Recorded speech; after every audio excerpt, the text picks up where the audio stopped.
Вітаю! Сьогодні 5 грудня, Трускавець, Україна. Нарешті сонячна погода.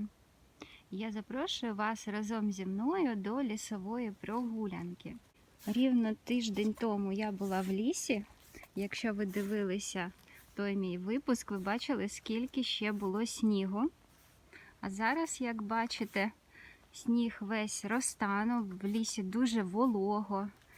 Зранку та вдень сильні рясні тумани, тому є сподівання, що гриби не припиняли свій ріст.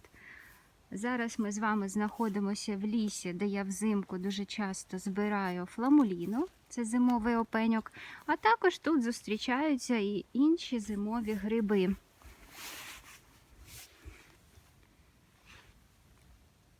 Цікаво. Це оси тут були чи що? Впало з дерева, мабуть.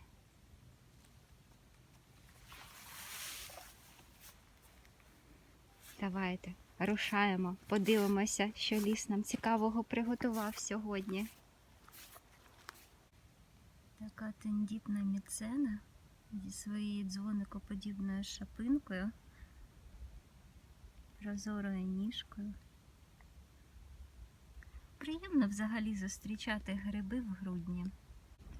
Я ще не встигла дійти до місць, де зустрічається фламуліна, як мені вже 3 чи 4 рази зустрілися гілочки з таким грибом, як тримела помаранчева або тримела звивиста.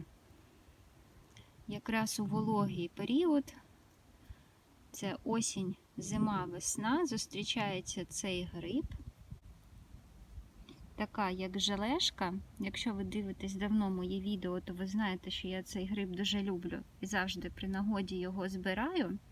Хоча смаку він ніякого не має. Просто така желешка, без смаку. Але вона дуже корисна. І на відміну від багатьох інших грибів, за рахунок такої желеподібної структури, цей гриб містить в собі менше хітину, ніж більшість грибів. Тому вважається, але я одразу кажу, я не знайшла поки що цьому наукового підтвердження, що дрижалкові гриби містять свої полісахариди в більш доступній формі через те, що їх клітинна стінка містить менше хітиноподібної речовини. Але, в принципі, я гадаю, що це може бути правдою, тому що гриб дійсно дуже м'якенький, легко жується, і він дуже водянистий. Як бачите, пофарбував мені вже пальці в помаранчевий колір, і це означає, що цей гриб містить каротиноїди. Каротиноїди дуже корисні сполуки, але щоб ми їх засвоювали, то потрібно їх вживати обов'язково з жирами. Тваринними, рослинними це не важливо. Наприклад, заправляти такі салати олією. Бо смажити ці гриби я не бачу особливого сенсу через те, що вони абсолютно їстівні. Гарний грибочок йде мені першим до кошика. Ось тут поруч на гілочці можна побачити, ще будуть плодові тіла. Я раніше якось пробувала, збирала в лісі всі гілочки з тримелою, які мені зустрічалися, і в одному місці їх складала. Такий був в мене міні-город з тримелою. Але обов'язково треба класти на землю, там більш волого, прикривати листочками. І тоді є надія, що у вас в одному місці будуть зростати ці гриби. Тому що насправді тримела – це не той гриб, який можна відрами збирати. Максимум, що я збирала, це півлітрова баночка. І то це було не так вже й легко зробити. Ось це зарості чорної бузини. І покажу вам ще одну доволі очікувану для цього сезону знахідку грибну. Це аурикулярія вухоподібна, або муер, або просто вушка. Також дуже люблю ці гриби. Відношу їх, як і тримелу, до желейних.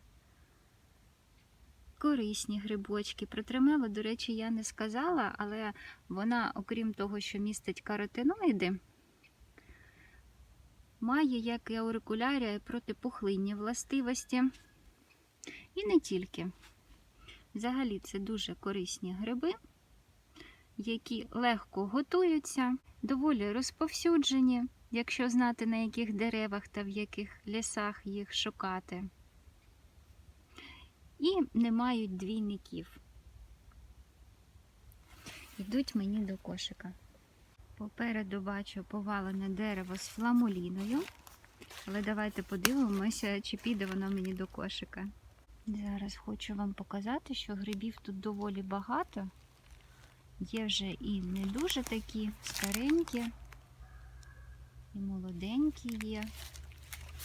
Видно, що вона після морозів. В принципі, буде що зібрати. І ось тут поруч хочу вам ще показати один гриб. Це ексідія чорніюча. Також відноситься до желейних грибів. До речі, в мене є окреме відео, яке так і називається «Желейні гриби, для чого їх збирати». Якщо вам цікаво, можете подивитися. І от на відміну від тримели помаранчевої та аурикулярії вухоподібної, ось ця ексідія має ледь помітний грибний присмак. Оце тут було грибів. От трішечки я сюди запізнилася. Гриби вже спори випустили, і вони м'якенькі такі, знаєте. От після морозу, вологою напитані. Хоча самі пластинки ще доволі світлі, але я от дивлюся, гриб вже мені не дуже подобається, і він хробачливий, ну тому він і м'якенький. Наприклад, минулий раз мені зустрілася фламуліна, зовсім молода, ніжки в неї були такого ж самого кольору, як і пластинки. А тут гриб вже дорослий, і ніжка вже стала такого чорно-коричневого, оксамитового кольору. Це характерна ознака фламуліни. Ось такого кольору ніжка. А пластинки, бачите, вони світлі. Такі біло-кремові, ну, може, лимонно-кремові. Дуже липка поверхня шапинки. Колір не обов'язково може бути ось такий прям темний, може бути і світленький, він варіюється. Але головні ознаки – те, що фламуліна зростає тільки на листяних деревах. Наприклад, в мене тут клен, і ще часто я зустрічаю її на вербах. Також вона зростає на осиках, на тополях. Пишіть, на яких деревах у вашому регіоні зростає фламуліна.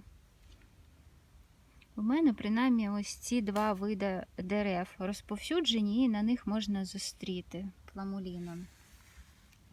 А тепер давайте позбираємо, подивлюся, що мені потрапить до кошика.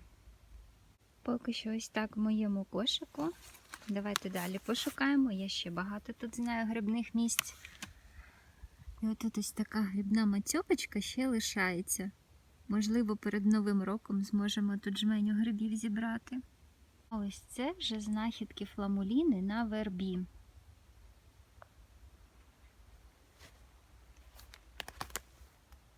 І от там ще далі. Бачите, також грибочки. А тут, дивіться, хоч грибів і небагато, але які вони гарні.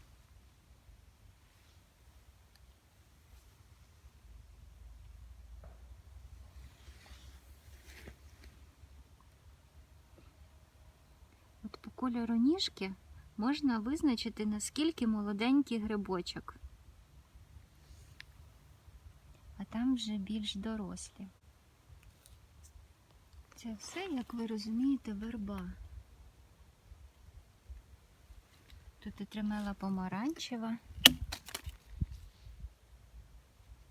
Ось цей грибочок я візьму. Нехай росте. Тримели помаранчевою сьогодні дійсно дуже багато зустрічається. Правда, вона вже така, от, що особливо не візьмеш. Розповзається. Трохи раніше треба було за нею. І от ми з вами на вербі її щойно зустріли. Ось ця, наприклад, тримела росте на грабі. і на горішнику зустрічається. В минулому відео я її взагалі на кущі шупшини знайшла. Взагалі тримела помаранчева – це паразитичний гриб, який зростає на грибах роду пеніофора. Серед чорної бузини зараз доволі багато зустрічається аурикулярії вухоподібної. Трохи зберу, але все ж таки хочеться знайти більше фламуліни. Я перед тим, як йшла до лісу, вже знала, що я хочу приготувати. А хочу я, знаєте, що приготувати? Грибний хумус. Ніколи не готувала. Не знаю, чи готують. Ну, мабуть, готують. А все, що мені спадає на думку, я потім починаю шукати, і виявляється, що це вже також комусь спало на думку. Так от, перед тим, як вийти, я вже замочила нут. І ще трішечки грибів мені знайти, якраз би вистачило на порцію. Аурикулярія вухоподібна може роками зберігатися в сушеному вигляді. Дуже легко сушиться, для цього ніяких сушарок, нічого не потрібно. Просто розкладаєте цей гриб одним шаром на кухні, на столі, на тарілці, на рушнику. І вона добре висихає за день, за два. І потім в банку складаєте. А далі, коли хочете використовувати, заливаєте водою, теплою, холодною, неважливо. І хвилин через 10-15 у вас із сушених шкірочок утворюються от такі гарні плодові тіла. І далі найпростіше, що можна зробити, приготувати смачну заправку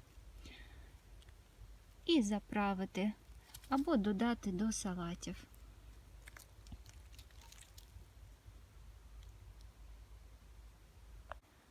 Шукаю гриби зараз ось в таких хащах. Тут дуже багато повалених дерев. І ось фламулінка, я думаю, чи брати, чи не брати. Вона може і не вирости, але ці я точно візьму. Тут, звісно, що нема чого брати. І вон ще декілька грибочків.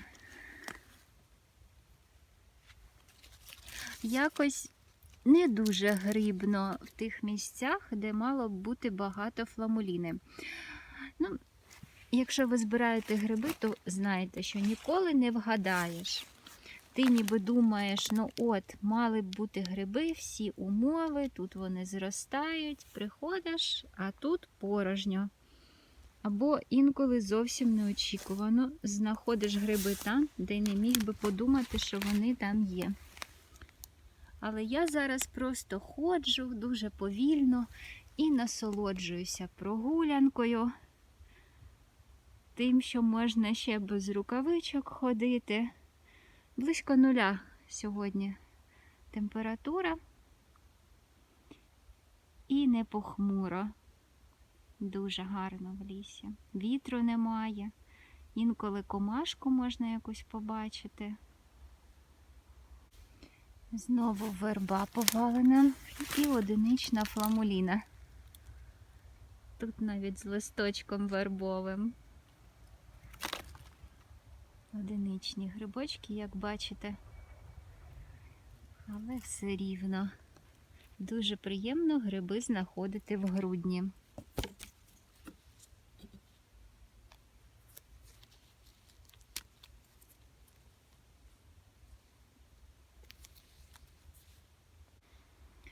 Знову верба, і я побачила велику фламуліну. До речі, ось такі ліси дуже перспективні на весняні гриби, такі як саркосцифа червона.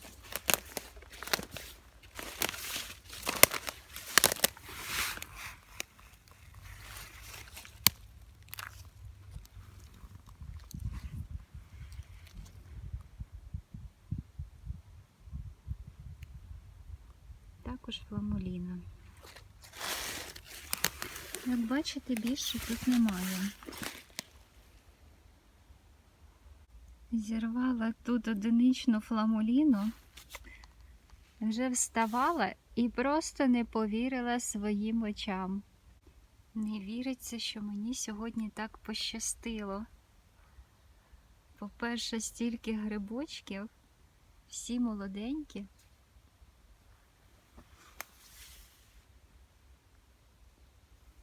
Це також верба, до речі.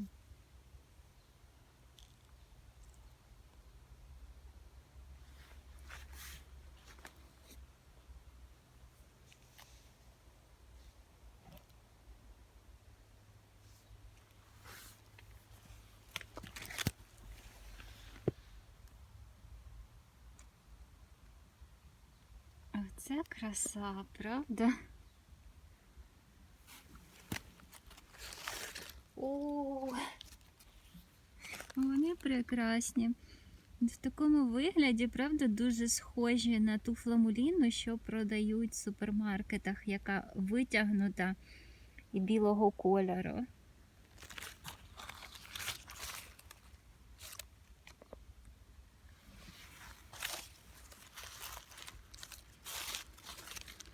Ну, ось такі грибочки найсмачніші. До речі, поки ніжка ще отака світла, то вона доволі м'яко жується. А коли вже чорна, особливо у крупних грибів, тоді вже ніжку часто не використовують, бо вона доволі жорсткою може бути. Давайте ще раз подивимося на цю красу. Фотографувала цих мацьопок і дивіться, що я тут побачила. Це вже крихітка саркосцифа. Уявляєте? Весняний грибочок. Нехай собі під листочком буде. Чесно кажучи, я сьогодні думала, що мої основні знахідки фламуліни будуть саме на кленових повалених деревах, але виявилося навпаки, що найбільше грибів я зараз зустрічаю саме от на вербах або під вербами. Це просто красені, не могла вам не показати з такими довгими ніжками. Пластинки тут ще, як бачите, білі. Ну, плюс вони тут в затінку, під листочками. Тому, як бачите, гриби мають навіть в рамках одного виду найваріабельнішу форму, колір. І ось зараз я пролізу через ці хащі. Оце повалена верба, вона дуже велика. І ото аж там також є гриби.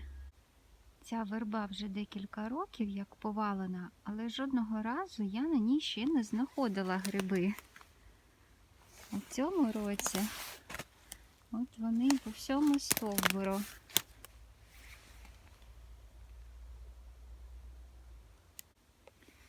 Правда, грибочки, бачите, вони ще дрібненькі, але я дуже рада, що вони не старі. Нехай будуть ось такі дрібненькі, але є що взяти. Ріст та розвиток фламуліни дуже сильно залежить від погодних умов. Якщо буде сухо, гриби висохнуть, або якщо буде занадто багато вологи, вони можуть погнити. А от під снігом гриби добре зберігаються і у відлигу потім починають знову зростати. Тому, коли я знаходжу фламуліну, якщо вона не дрібна-дрібна, то я її збираю. Бо моя практика дуже часто показувала, що коли я лишаю гриби підрости, то дуже рідко я потім щось звідти можу взяти. Ще одна повалена верба, і біля неї доволі багато фламуліни, причому кожного року. Доволі крупні екземпляри.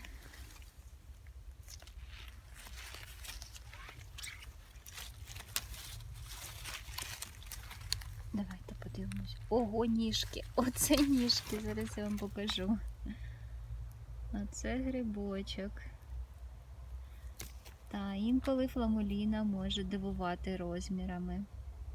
Ось тут під корінням не дуже добрі вже екземпляри. Чи то ніжки хтось повідгризав. Вже все міцелієм заросло.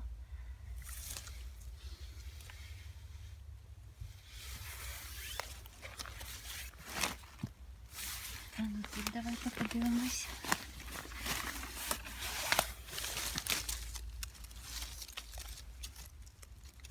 Тут трохи грибочків, і тут я ще бачу. Але також звідси вже нічого не взяти. Але і так доволі багато.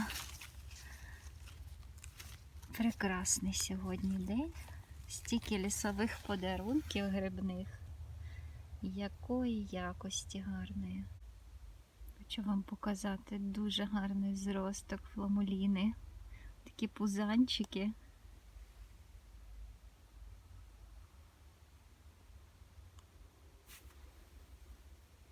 І отже, скільки грибів в моєму кошику. Вже половина. Я навіть настільки не розраховувала. І це я ще не всі грибні місця перевірила. Сьогоднішня моя лісова прогулянка вже закінчується. Як бачите, вечоріє. Я навіть і не помітила, як стільки годин провела в лісі. Але було дуже цікаво. Дуже приємна погода. І наостанок хочу вам показати ось цю дуже гарну дрібненьку фламуліну. Я вже під кінець не знімала, що я збирала. І ось тут більш-менш такі гарні плодові тіла ексідії чорніючої. Ну, гарні в сенсі, що вони щільні, що вони не дрібні, а візуально, звісно, складно спочатку сприймати це як щось їстівне. Візьму декілька і до тримели помаранчевої та аурикулярії додам їх до квашеної капусти. Ну і, звісно ж, показую вам, що я сьогодні назбирала. Грибів, як бачите, доволі багато, майже повний кошик. Ну, принаймні, 2/3. Доволі важкий, гриби вологі. Трохи утрусилися, поки я ходила. А тепер за традицією рушаємо до кухні та приготуємо те, що зібрали. Я завжди спочатку перебираю гриби або по видах, або по сортах. От зараз я розсортувала, наприклад, на декілька страв гриби. З цих молоденьких, як бачите, в них дуже світлі пластинки, незважаючи на те, що гриби крупні, я буду готувати грибні цукати. Кожного року намагаюся робити це з фламуліни. Дуже люблю пригощати такими солодощами незвичними, знайомих, друзів, а також на екскурсіях. А з цих грибочків я буду готувати наш грибний хумус. Жалені гриби також з вами приготуємо. У мене тут приблизно 600 грамів грибів, тепер швиденько їх помиємо. Ось ці желейні гриби я замочую обов'язково в питній воді, тому що вони будуть її в себе набирати. Лишаю буквально на 5-7 хвилин, повідчищаю від сміття, пообрізаю ці місця кріплення до деревини. Аурикулярію зручніше нарізати саме ножицями.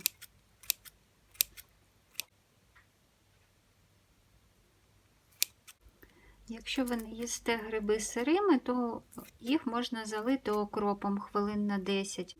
Отруйного в них нічого немає, тому виварювати просто немає сенсу. Показую найпростіший варіант зимового салату з зимовими грибами.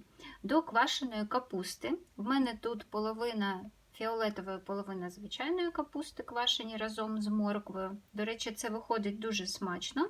І якщо ви не знали, то фіолетова капуста містить, окрім антоціанів, які надають їй фіолетового кольору, які є антиоксидантами і дуже корисні для нашого здоров'я. Так от, фіолетова капуста, особливо квашена, містить більше вітаміну С, ніж просто білокачанна. До квашеної капусти я додаю гриби. Їх можна попередньо замаринувати, але квашена капуста має насичений смак, який все рівно переб'є смак маринаду. Додаю зелений горошок консервований та заправляю олією. У мене кунжутна. Можна додати часнику, зелені, все те, що ви полюбляєте. І виходить ось такий дуже яскравий і в той час корисний і смачний зимовий салат. Чесно зізнаюся, я дуже не люблю мити та чистити фламуліну, а також саркосцифу, хоча це одні з найулюбленіших моїх грибочків. Але що поробиш? У фламуліни дуже липка поверхня шапинки, тому до неї легко прилипає бруд, сміття різне, гілочки, мох. І також важко потім це все знімається. Тому, коли я збираю гриби, я намагаюся максимально їх почистити саме в лісі. Тому що, бачите, ось до цієї слизької шапинки дуже сильно все налипає. А гриб сам тендітний, і щоб його не поламати, цю шапинку, особливо якщо готую цукати, коли мені важливо, щоб шапинка була ціла, тому це займає трохи часу. Але все рівно гриб дуже смачний, дуже корисний. В одному з наступних відео ми з вами поговоримо, чим він такий корисний. Так от, це того варте. І збір, і перебирання, а також сам по собі гриб дуже смачний. Нут я попередньо відварила і тепер посмажу фламуліну. Довго смажити не буду. Як випарується зайва рідина, я добре посолю, поперчу і додам 2 зубчики часнику.